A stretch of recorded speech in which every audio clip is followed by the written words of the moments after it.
8223 0000. All right, let's talk technology. A couple of big stories this week in technology. One overnight, one to come on Friday. Nathan Allington is our Gadget Coach. He keeps an eye on all of these things. Nathan, good morning. Good morning, guys. The iPad mini, it was launched overnight. Tell us about it. Yeah, it's a 7.9-inch screen, so it's packing the same resolution of screen as the iPad 2, just in a smaller size. It's going to be 53% lighter than the current larger iPad, so much lighter and 23% thinner as well. Now, you might go back to basics and ask, why is Apple going into a mini iPad when it's already got an iPhone and an iPod and an iPad? Why did they need one in between? Yeah, it's as much about filling a hole in the market as also going where the competitors are. So their competitors, particularly running Google tablet, Google operating system. So there's a Nexus 7 Google tablet, filling that niche. So that there's a couple of popular 7-inch tablets in that range. So they, as much as the price, they also want to fill that void. And it's for a business traveller would be able to put it in a jacket pocket or a larger in a handbag. So it's just portable and just filling a different size where some people might have found a large one a bit inconvenient. This will just fill the space between the phone and the large iPad. There's a fair bit of talk in the last couple of days about them trying to get it under $300, so they'd be very competitive, but not so? No, not so. So the Australian price would be $369. Compared to, say, the Fire HD and the Nexus 7, they're ranging about the $200, $250 for the low-end models. So it is about $100 more than the competitors. But I guess Apple are relying on the fact that they've got the brand and they've got the reputation in the tablet space to get people just to pay that extra $100 for their product. And Nathan, would you expect this to outsell the iPad, or is it just filling that void? I wouldn't expect it to answer. I'd say no. I would expect the larger one to take a majority of the sales. And they also announced a refresh of the iPad. So we're now up to iPad 4 or fourth generation iPad as well. So I would expect that to be the main one. That's where the main focus is. But there will be a niche for the mini. It's similar size to a lot of e-readers, so quite popular, I'd say, in the book space. But the high-end performance, the larger iPad will always have the better processors. Nathan, a lot of people use an iPad. I don't have one, but they seem to use the iPad for a second or a portable TV screen. Will the mini be too small to be watching movies in planes or on trains? No, I don't think it'd be too small. I've watched a few on my iPhone. So when you're going a bit bigger than that, I've seen a few on 7-inch tablets, some of the Google tablets in the past, and 7-inch is a reasonable screen, particularly when it's just sitting only a little less than a metre in front of you. Sitting on your lap. Yes, sitting on your lap, sitting on a tray on a plane, holding in front of you on the bus. Yeah, I don't think there'd be too many problems with that size. Now, we've got to give Microsoft a go here because they've got big news coming out later this week too.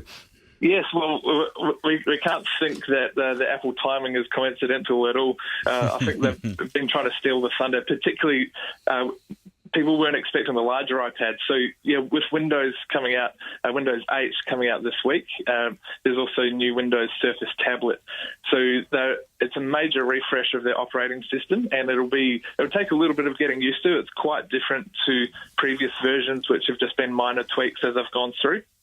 So a major refresh we'll see. But we are reading in advance of the announcement of Windows 8, or when we can all get hold of one, a new system, that business has not, in fact, even in many cases, got as far as Windows 7. Is that true? Yeah, that's correct. So there's about 1.5 billion computers around the world running Windows, and they suggest that 41% of those are still running Windows XP, which is around a decade old. Now, why is that? Was that the best model, or yeah? It had a lot of support and a lot of upgrades for business, and one of the main reasons that businesses don't pick up on it, they wait to see what the performance is like. There have been a couple of versions of Windows in the last 10, 15 years that might have been patchy or had a few bugs when they first came out. So businesses often, with their large deployments, will wait for security. make sure everything's secure, everything's going to be stable, that their whole business isn't going to crash because they need to keep ticking over. So, what's your feeling about this new operating system? It sounds like a fairly radical move for Microsoft. Would it be a bridge too far? Are they moving too quickly? I don't think they're moving too quickly. They saw they need to catch up or keep up with what Apple are doing and really they're trying to set themselves apart and doing something fresh as well with the design. So they made it universal across smartphones to tablets to computers. Mm-hmm. So what they're going off is the back of the Windows familiarity. And people will go to one, and then because everyone's used a Windows computer before, they'll be happy to transfer between them and get the same experience using a computer as they would on the tablet as well. Is there another thorn in the side, though? I think in the tech world, you guys are finding that the system that's going to run on their new Surface tablet is not the same as Windows 8, and it's got some real restrictions about it. Tell us about that. Yeah, so technically, there's two new versions of Windows.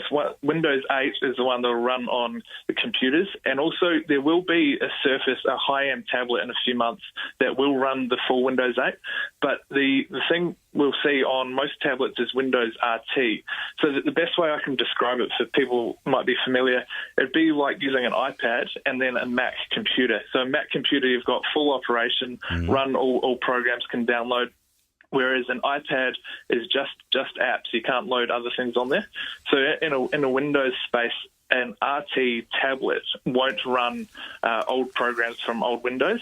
All it can download is apps from the Windows Store. And only from the Windows Store. Will that be as good as, the world of apps that other people can get hold of? Not currently. But Windows are hoping that developers will jump on board, and we're expecting to see some larger app developers make some announcements in the coming weeks. At the moment, iPad, you've got about 275,000. Windows tablets, it's somewhere in sort of 5,000 at this point. But we would expect to see that spike pretty quickly. Oh, big week, Mathan. Thanks very much. It certainly is. Thank you. Mathan Allington, our Gadget Coach. It's easy with Gadget Coach.